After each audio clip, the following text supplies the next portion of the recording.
Welcome to Ved Vyas classes. आज हिंदी साहित्य के अति महत्वपूर्ण 176 प्रश्नों को हम पढ़ेंगे जो वन लाइनर की फॉर्म में दे रखे हैं और ये लगभग सभी प्रतियोगी परीक्षाओं के लिए बहुत ही उपयोगी हैं। आइए विद्यार्थियों वीडियो स्टार्ट करते हैं। आदिकाल से संबंधित जो भी प्रश्न बनते हैं आपके ये बहुत ही अच्छे प्रश्न हैं और सामान्य हैं। आपको जैसा दिख रहा होगा डिस्प्ले पर, आपको अगर इसका कंटेंट जो है अच्छा लगता है तो आप आगे वीडियो को वॉच कर सकते हो। अगर नहीं लगता है तो आप अपना समय नष्ट नहीं करना, समय सबसे बड़ा कीमती होता है। तो प्रश्न 1 देखते हैं।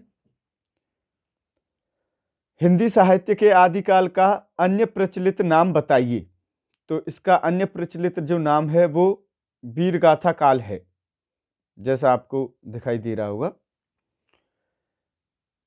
दूसरा प्रश्न है, पृथ्वीराज रासो के रचयिता कौन हैं?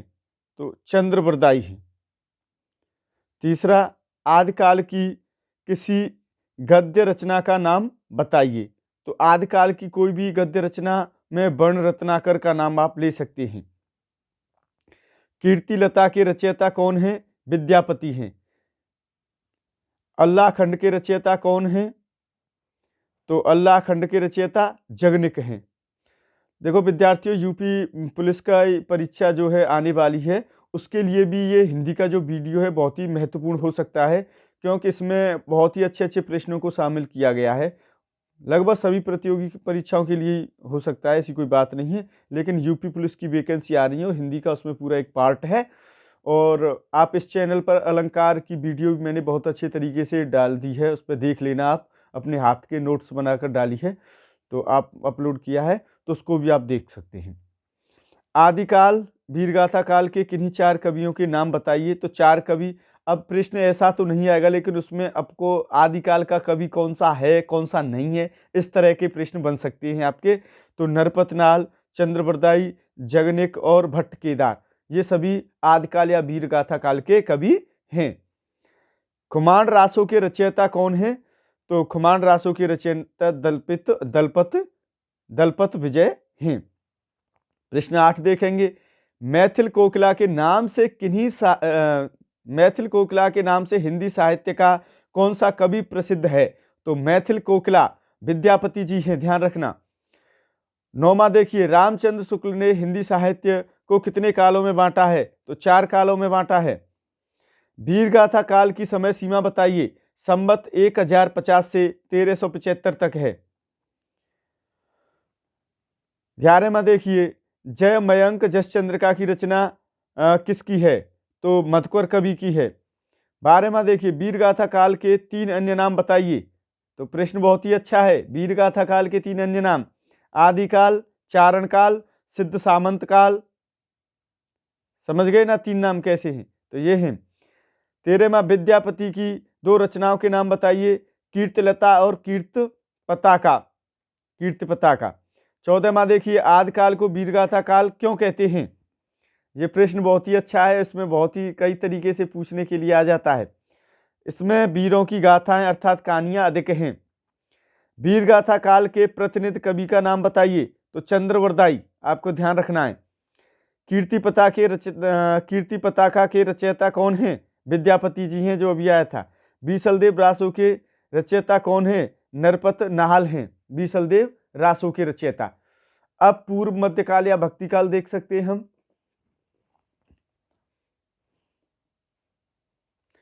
18वां प्रश्न। तो 176 प्रश्न हम ऐसे ही कवर करेंगे इसमें। 18वां देखिए, हिंदी साहित्य का कौन सा काल स्वर्ण युग के नाम से प्रसिद्ध है? तो भक्तिकाल। बहुत परीक्षाओं में पूछने के लिए आ गया है, बहुत परीक्षाओं के लिए उपयोगी है।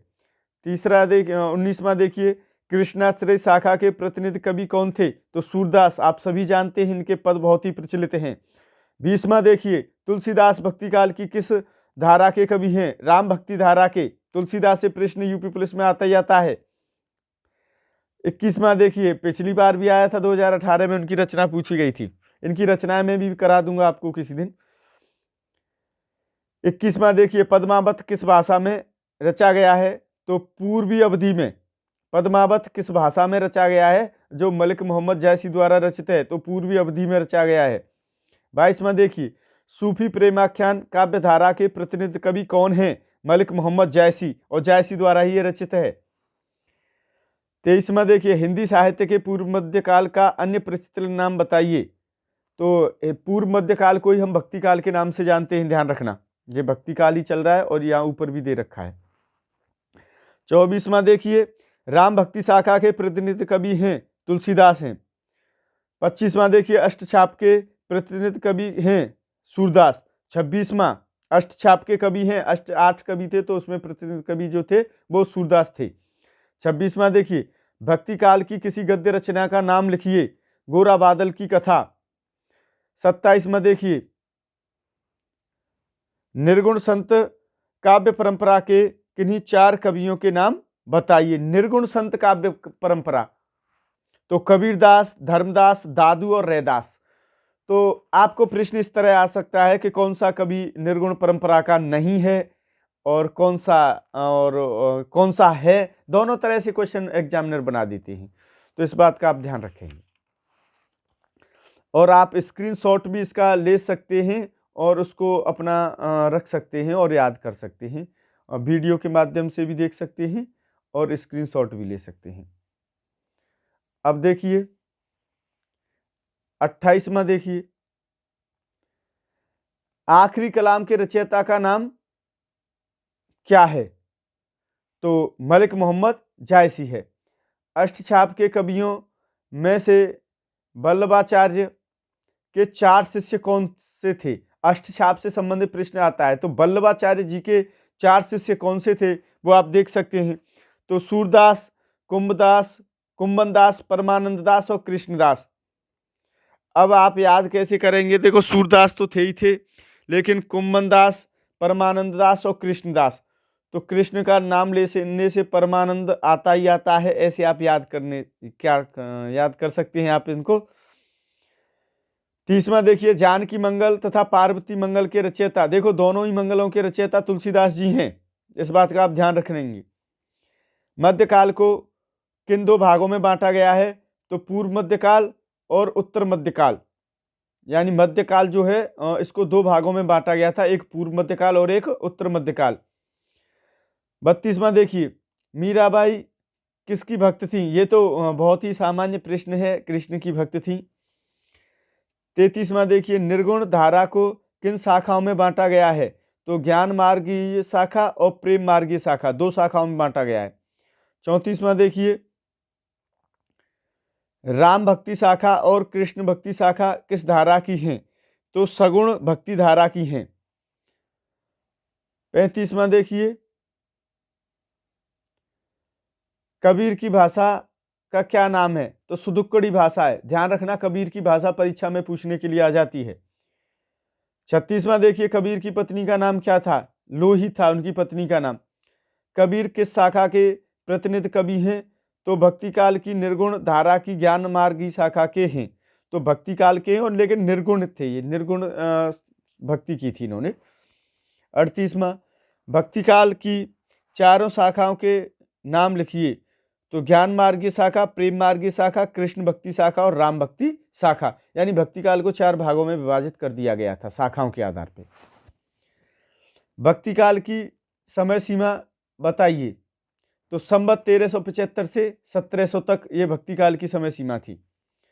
40वां, भक्ति काल का दूसरा नाम बताइए। तो पूर्व मध्यकाल भक्ति काल का दूसरा नाम है। तो विद्यार्थियों, हम बहुत ही फास्ट वर्क कर रहे हैं और 9 मिनट में लगभग हमने ये 40 प्रश्न कवर कर लिए हैं, तो आपका समय नष्ट वीडियो में बिल्कुल नहीं किया जा रहा है। देखो, ये प्रश्न बनता है 41वां, रामचरितमानस की रचना किस भाषा में हुई है? तो अवधी भाषा में। बहुत विद्यार्थी इसको गलत लिखाते हैं, हिंदी कराते हैं, तो इस बात का ध्यान रखना आप। 42वां, सूरसागर किस भाषा में लिखा गया है? तो ब्रज भाषा में लिखा गया है। सूरसागर किस भाषा में लिखा गया है? तो ब्रज भाषा में लिखा गया है। 43वां देखिए, कबीर की भाषा के 2 नाम बताइए। सुदक्कड़ी भाषा थी और एक पंचमेल खिचड़ी, 2 भाषा के नाम हैं इनकी भाषा के नाम। सुदक्कड़ी को पंचमेल खिचड़ी भी कह देते हैं। अब देखिए 44वां, 4 सूफी कवियों के नाम लिखिए। तो मलिक मोहम्मद जायसी, कुतुबन, मंजन और आलम, ये सूफी कवि थे। मलिक मोहम्मद जायसी, कुतुबन और मंजन और आलम। मधुमालती की रचना किसने की? तो मंजन ने की थी मधुमालती की रचना। सूरदास की भक्ति किस ज्ञान की थी? तो सख्य भाव की थी। तो सूरदास की भक्ति किस भाव की थी आना चाहिए था, प्रश्न में थोड़ा सा गलती है। तो सख्य भाव थी, सखात मानते थे उनको। तुलसीदास की भक्ति किस ज्ञान की थी? तो दास्य भाव की थी। ये भाव की भक्ति है तो दास्य भाव था। मीराबाई की रचनाएं किस नाम से संकलित हैं? तो मीरा की पदावली। तुलसीदास के दार्शनिक विचार किस पुस्तक में हैं? विनय पत्रिका में हैं। दार्शनिक विचार किस पुस्तक में हैं? तो विनय पत्रिका में। तुलसीदास के राम का स्वरूप है मर्यादा पुरुषोत्तम है। मलिक मोहम्मद जायसी की पुस्तकों के नाम लिखिए। तो पद्मावत, अखरावत और आखिरी कलाम। पद्मावत इनकी बहुत ही प्रचलित पुस्तक है। अब देखिए, अच्छा यहाँ तक हो गए थे 51 तक। अब 52 में देखिए, 52 वाला देखिए, तुलसीदास की 4 पुस्तकों के नाम लिखिए। तो रामचरितमानस, विनय पत्रिका, कवितावली, गीतावली। 53वां देखिए, श्री कृष्ण का साहित्यिक शिक्षण बताइए। तो लीला पुरुषोत्तम। साहित्यिक चित्रण किसने बताया था? इनका नाम। रसकान किसके भक्त थे? तो श्री कृष्ण के भक्त थे। अब उत्तर मध्यकाल या रीतिकाल। अब देखिए 55वां और 56वां 2 क्वेश्चन और दे रखे हैं इसमें। 176 क्वेश्चन कवर करेंगे इसमें। 55 में, हिंदी साहित्य के उत्तर मध्यकाल का अन्य प्रचलित नाम क्या है? तो रीतिकाल है। रीतिकाल में वीर रस में रचना करने वाले कवि का नाम क्या है? तो भूषण है। रीतिकाल में वीर रस में रचना करने वाले कवि का नाम भूषण है, जिन्होंने शिवाजी के बारे में बहुत सारी कविताएं लिखी हैं। आप जानते ही होंगे थोड़ा बहुत। तो हिंदी लगभग पढ़ते ही हैं। यूपी बोर्ड में तो हिंदी सभी परीक्षा में कंपटीशन में आती है हिंदी, ऐसी कोई दिक्कत नहीं। थोड़ी बहुत सामान्य जानकारी तो हमारी मातृभाषा भी है, वैसे भी हमें हिंदी की रखनी चाहिए। अब बात करते हैं 57 वाले प्रश्न की।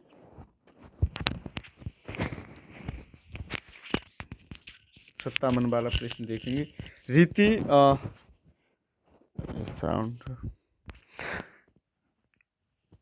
रीति मुक्त काव्य धारा के किसी एक कवि का नाम बताइए। घनानंद। तो रीति मुक्त काव्य धारा के किसी एक कवि का नाम क्या है? तो घनानंद है। इससे प्रश्न बनता ही बनता है। 58वां देखेंगे, रामचंद्र का किस काल की रचना है? तो रीतिकाल की रचना है। रामचंद्र का किसके द्वारा रचित है? नहीं पता होगा, केशव द्वारा।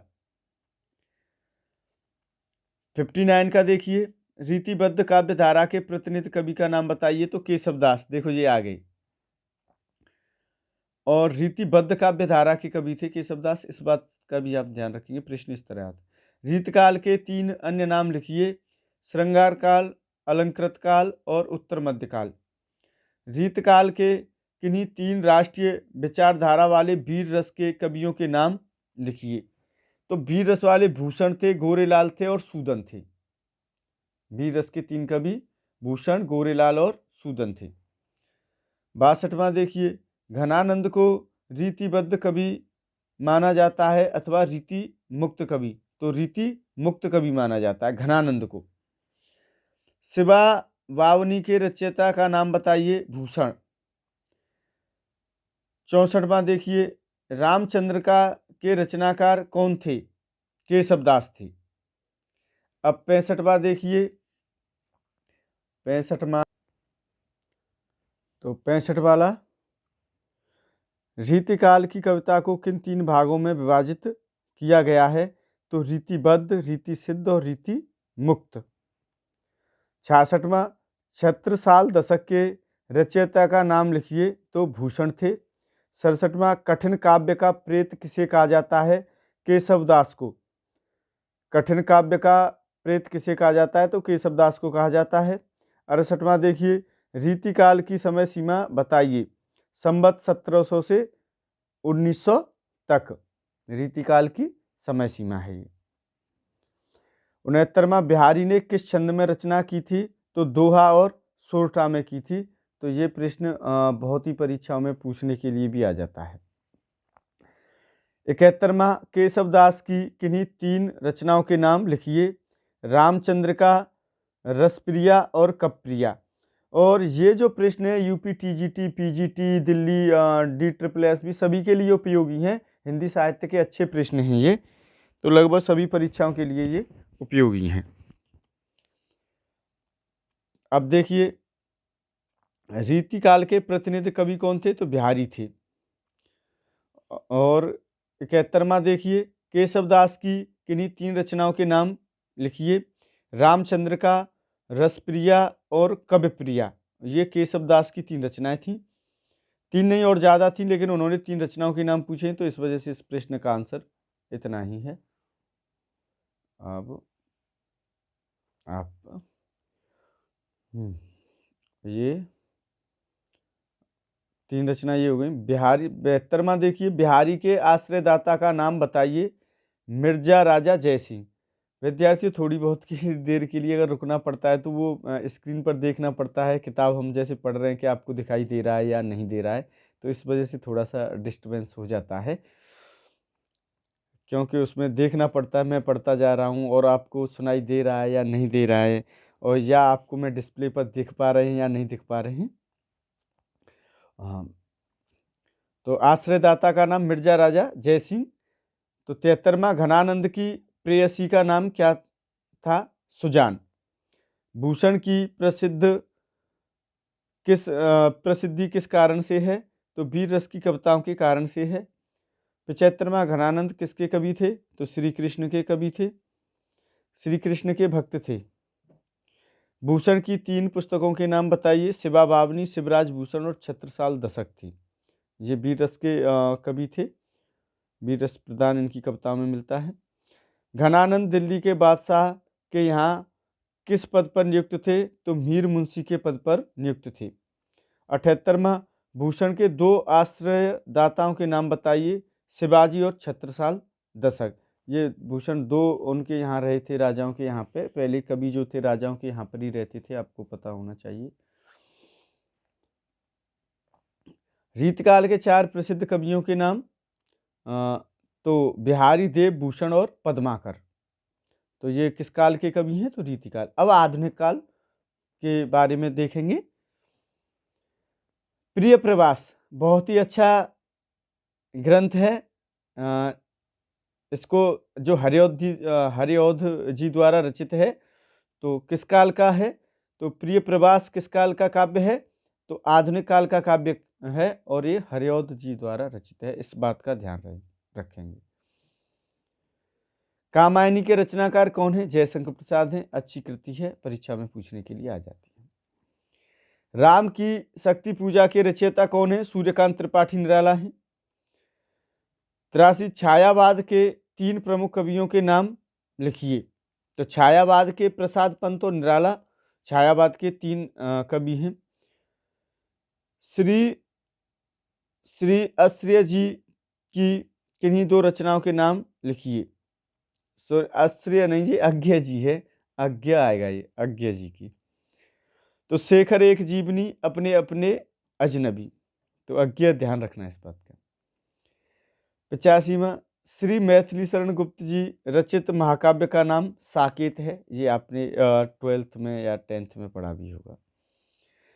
अकाल और उसके बाद कविता के रचयिता का नाम क्या है? तो नागार्जुन है। अकाल और उसके बाद कविता के रचयिता नागार्जुन है। 87वां, आधुनिक काल के 2 प्रमुख वादों के नाम बताइए। तो आधुनिक काल के 2 प्रमुख वाद छायावाद और रहस्यवाद हैं। नेक्स्ट पेज पर चलते हैं विद्यार्थियों। अब आपके 87 क्वेश्चन हो गए हैं, अभी और रह गए हैं कुछ। 88वां प्रश्न देखिए, अभी देखो डिस्प्ले पर नहीं दिख पा रहा है, ये पता नहीं रहता है। 88वां प्रश्न है आपका, आधुनिक काल के अंतर्गत आने वाले सुप्रसिद्ध रचनाकार का नाम क्या है? जयशंकर प्रसाद। 89वां प्रश्न देखेंगे, भारत भारती के रचनाकार कौन है? मैथिली शरण गुप्त। 90वां प्रश्न देखेंगे, प्रेमचंद का प्रमुख उपन्यास कौन सा है? गोदान। प्रयोगवाद के दो कवियों के नाम बताइए? अज्ञ और मुक्तिबोध। 92वां है, राम दशरथ मिश्र के किसी उपन्यास का नाम लिखिए? जल टूटता हुआ। 93वां है, आत्मजयी के रचनाकार का नाम क्या है? नरेश मेहता। 94वां, केदारनाथ सिंह की किसी रचना का नाम बताइए? इतने पास अपने। 95वां है, किसी प्रसिद्ध आंचलिक उपन्यास का नाम बताइए? मेला आंचल। 96वां है, तार सप्तक के संपादक का नाम क्या है? तो तार सप्तक के संपादक का नाम क्या है? तो अज्ञ है। जयशंकर प्रसाद की किसी प्रसिद्ध कहानी का नाम बताइए? तो आकाशदीप है प्रसिद्ध कहानी। जैनेन्द्र का प्रसिद्ध उपन्यास कौन सा है? तो त्यागपत्र, आप जानते होंगे, बहुत ही फेमस उपन्यास है इनका। उसने कहा था कहानी किसने लिखी है? चंद्रदत्त शर्मा गुलेरी ने। बहुत ही अच्छी कहानी है, ये पढ़ी भी होगी आपने। 100वां है, ध्रुव स्वामिनी के रचनाकार कौन है? तो जयशंकर प्रसाद हैं। 101वां, छायावाद युगीन किसी राष्ट्र कवि का नाम बताइए? मैथिली शरण गुप्त हैं। 102वां, पुनर्जागरण के किसी पत्र पत्रिका का नाम लिखिए? तो सरस्वती पत्रिका है। 3वां देखिए, नवगीत के प्रमुख हस्ताक्षर कौन है? वीरेंद्र मिश्र। द्विवेदी युगीन प्रसिद्ध राम काव्य का नाम लिखिए? साकेत।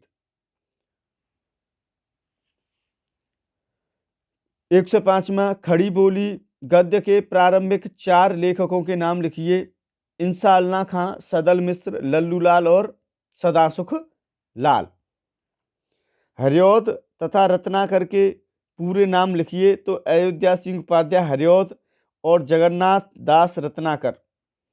107वां, तार सप्तक के संकलित किन्हीं 4 कवियों के नाम लिखिए?